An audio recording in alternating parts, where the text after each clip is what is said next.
Hi, I'm Eric McNair. I am a digital marketing consultant, web developer, app developer, and I'm here to talk a little bit about recurring revenue and why it's important for your digital services.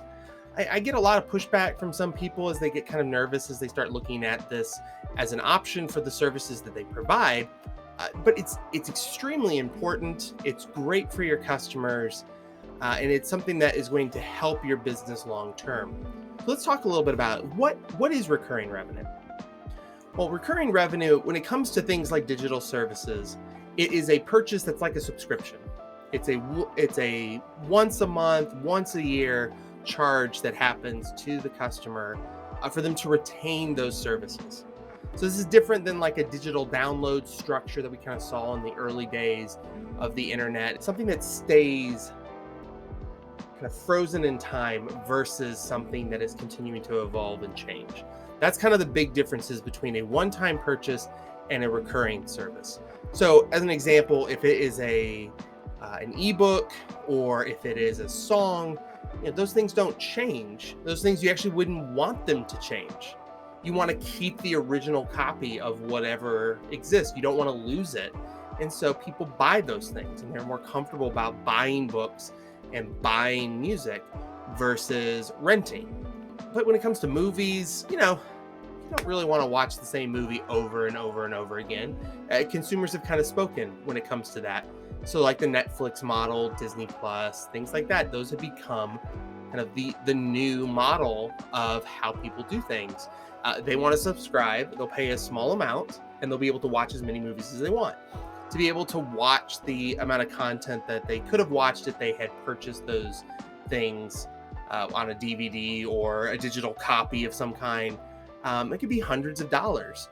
So $7.99, $10.99, $20 even for a video subscription service. If you're actually utilizing it, it can really be a huge cash savings for people. When it comes to upfront costs, subscriptions work better than purchasing the full thing outright. And that's why consumers tend to gravitate to this concept of I'm just going to be able to utilize this on a monthly basis, and I'll come back into it, and it's a small upfront cost versus having to plunk down a bunch of money. So when it comes to a product, especially something that you're charging hundreds of dollars for, that can be something that is going to really stop people from actually wanting to utilize your services online. Take Adobe as an example. So Adobe made Photoshop and Acrobat and all these other programs, and their model was spend $2,000, $3,000 in a one-time cost, and you can own Photoshop. And the market largely spoke. What was happening was there were legitimate purchases and people were not upgrading.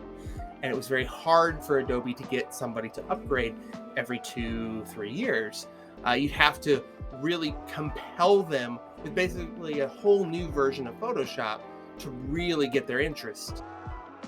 And so what Adobe went to is they went to a subscription model to where they basically are getting people to spend over the course of 2 to 3 years, probably about the same amount of money that they were spending on getting Photoshop. But they didn't have to spend $2,000 upfront to buy Photoshop. They're spending $50, $100, $200 for Creative Cloud, which is not just Photoshop. It's usually, depending on your bundle, a lot of other services. So Adobe was able to not only shift to that, which initially people got very upset about, but when they did make that move, it was huge.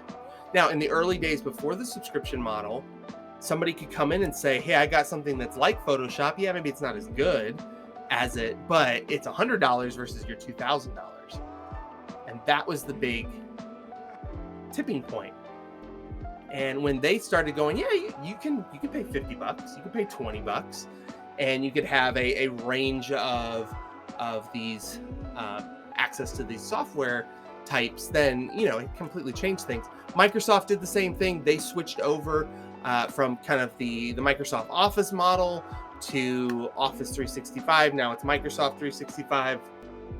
Consumers and businesses have spoken. This is the way forward.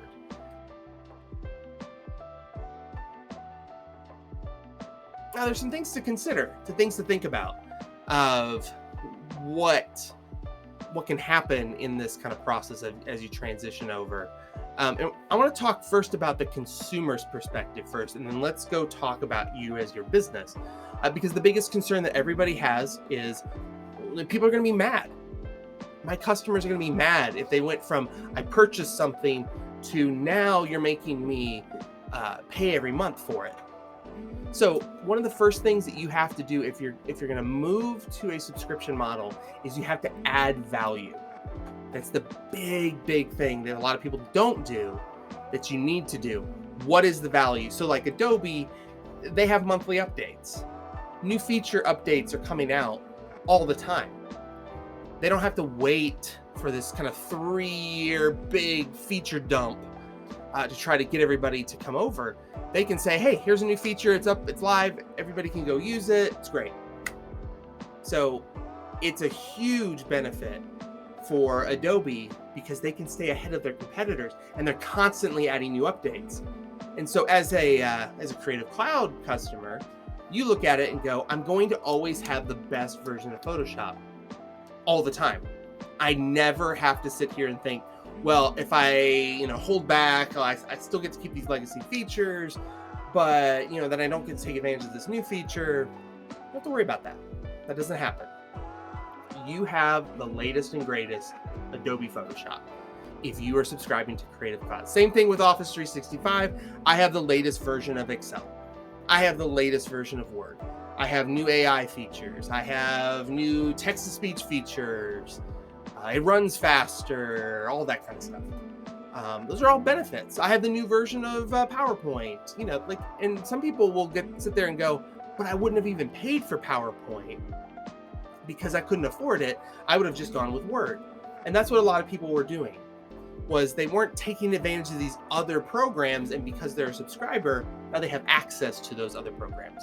So that's the thing, is bundle packages, things like that. There are incentives that you can add to your package that make it more enticing for customers. So that's the thing, is you have to add value. You have to add benefit to your subscription.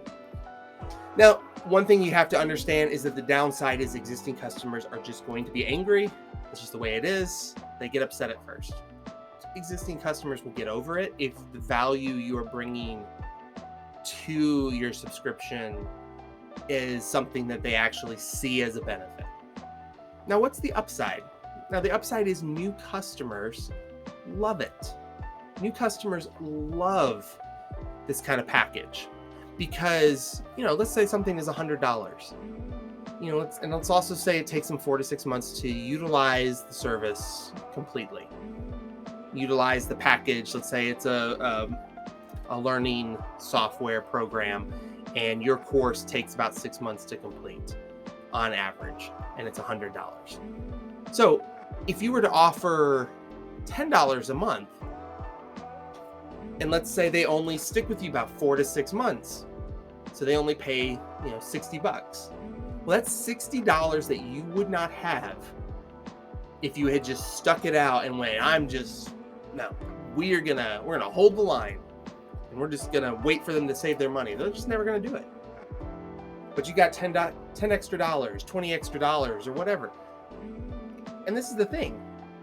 Once they stop paying, they lose the ability to continue to utilize that service, to continue to utilize that course. So what we see for a lot of our clients with courses in particular is that you can do things like verification or certificates of some kind of, because you are a member, you have a certificate that gets associated this when you finish this. So give them the ability to kind of go in. You basically are getting them to pay for a trial. That's one thing. Then when they complete it, they have their certificate that's available, but then their certificate can actually be tied to their subscription, to where if they canceled at that point, they are no longer certified. So you can have it set to where really they're keeping their certificate up to date. And then you can also have another element of this, is that because they have the subscription, that you can kind of even say, look, they're kind of perpetually verified. They're perpetually have access, and they're perpetually certified because they always have access to this content. And you can also tie in there the ability to have maybe like an additional course that they can take, or additional test that they can take to continue to re-up their certificate. But they have access to all that content. The content is updated, and that could be kind of part of the certificate, is that, hey, this content is constantly updated. These courses are constantly updated. This is not a quiz from 5 years ago. This is a quiz from a month ago. And that can help things like regulators and things like that go, that they're constantly getting an update to something versus something that's stagnant and old, and it's kind of missed out on some new advancements, some new knowledge that's come into the industry.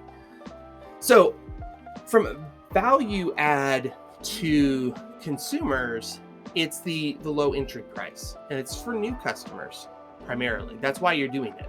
You're not doing it to appease people that are already there. You're doing it to attract and bring in new customers. So let's talk about it from the customer perspective. So let's talk about it. So let's talk about this from the business perspective. So, why would a business want to do that? It's pretty easy to think about it. If you are offering a one-time purchase, like a music download or whatever, and you can have it set to where, hey, there's no guarantee that this file will still be there. You can't re-download it. You can have rules like that. Most of these people have moved away from that model. But let's just say you download an ebook, you can't download it again. Like, you have to basically contact support. It's not an easy thing. You don't just get to utilize a cloud service. It is a one-time download. There you go. Here you have it. You better store it somewhere, whatever. This is the transaction. I paid you money, then you got the file. You need to keep the file. You lose the file, you need to buy another one. Same thing with a physical purchase. You lose the product that you purchased from the store. You don't just walk into a store and get a new product. Like, you have to actually keep up with it and hold on to it. That's the kind of the model with that. But if you think about it, like with a course, or even music and movies and things like that, by having something in a locker kind of style, like a subscription kind of style, cloud style, let's say that we go from 4K to 8K video. You can have access to that 8K file format now versus the 4K file format that you already had access to. We saw this a lot with a lot of subscriptions, where it started off and it was DVD quality, and then it went to Blu-ray quality and things like that. And people continued to pay roughly the amount of money for that access. That was a value add that Netflix did initially. So, from a business standpoint, the benefit of doing this, of kind of having the locker style or having the subscription style for your digital products and services, is that if you think about it, you are having to have hosting services, you're having to have customer support services, you're having to maintain that customer file. If you update your systems in any kind, you've got to migrate stuff to a new system. There's a lot of cost associated with maintaining a system with customers that are over, a couple hundred people. If you got thousands and thousands of customers, it's a lot of money to manage that and to keep that up. And so if you have somebody that purchases a product and expects you to be able to store that for them, retain that data for them for a perpetual period of time, and then also update that file or that service perpetually, what are you getting out of it once you sell your product or service to everybody? What you're doing is, now you're a charity, and now you're starting to hemorrhage cash. And that's where a lot of these businesses sat there and went, oh my goodness, like, this is a slow leak that turns into a flood that wipes your business or organization out. And we've seen this time and time and time again, where people that purchase something and then get something for life there's a freak out shock factor when people start looking at the books and seeing how much money's bleeding out over legacy versus new customers. And so, if you think about it, you put the price in a spot where it is not obtainable to the average customer. You're making something where people have to shell out a substantial amount of money. And when I mean substantial amount of money, is anything over $10. That's a substantial amount of money for some people. Like $20 is hard for somebody to come up with. $50 is even harder. $100. Anything over $100 for most of Americans, this is a non-starter. Like, it's not going to happen. So, this is why people go to Redbox versus going to a movie theater. For, let's say, 4 people to go see a movie, it's, $10 to $15 per ticket. And then you're looking at, if you get anything from concessions, you're looking at $100+ to watch a movie when you could just go to Redbox, rent a movie for, $1 or $2 or whatever. You have to understand that the reason why stuff like Redbox exists, stuff like rentals existed, was that there was an amount of money that Hollywood couldn't get because of the price that things had gotten to see it when it first came out. And so that's why these markets started to develop, is because you've got to meet consumers where they are. So if your service is over $10, your digital product is over $10, you really should start considering recurring revenue of some kind, a subscription model of some kind. Payment plans, you don't want to get into that mess. You want to be in a situation where there is a perpetual state to it, because from there you have more options when it comes to how that product or service evolves.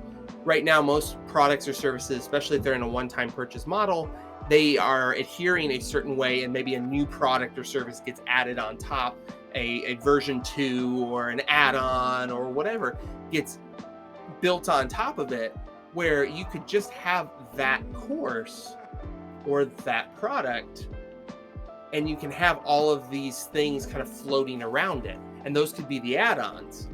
So people don't, going back to Adobe as the example, a lot of people are not getting Creative Cloud because, man, I just really want Acrobat.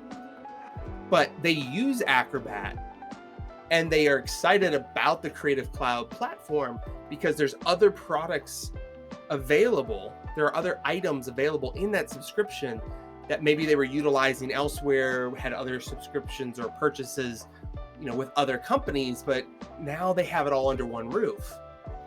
And that's what Microsoft is seeing, with Microsoft 365, especially for businesses. You get Word, Excel, PowerPoint. These are the top tier productivity tools. You can get Outlook, the app, downloaded on your device. Then you have OneDrive. Maybe it's not as good as Google Drive, but I've got it. It's nice, great. And then you have the ability to add an email service in there. Okay, well, I didn't have to get that through my web company, whatever.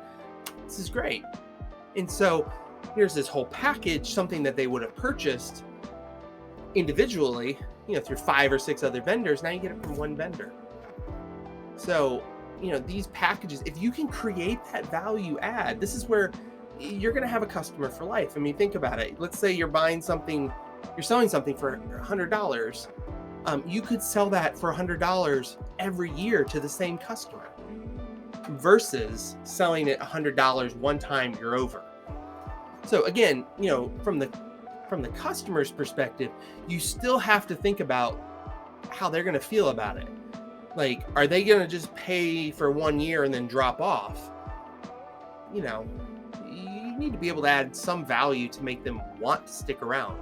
It's going to put some pressure on you to add stuff, to make stuff. And one thing that I've heard from some people when we talk about this with them, they'll say, well, it's a lot of work.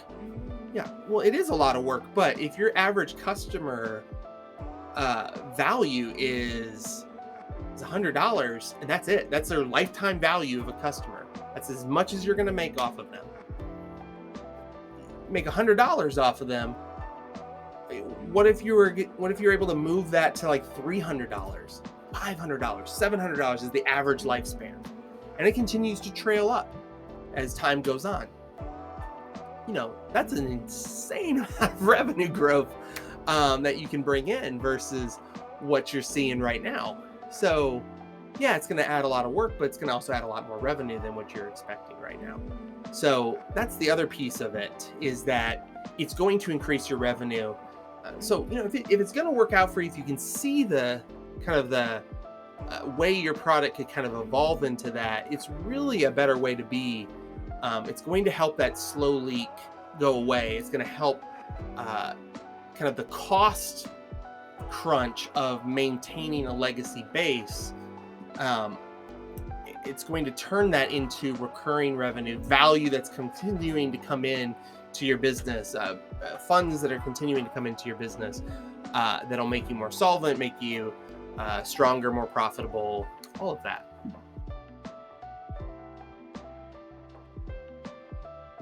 Thought of, well, how do I get my existing customers to do this? I've already gotten a bunch of people to purchase the product. They're not going to go sign up for a subscription.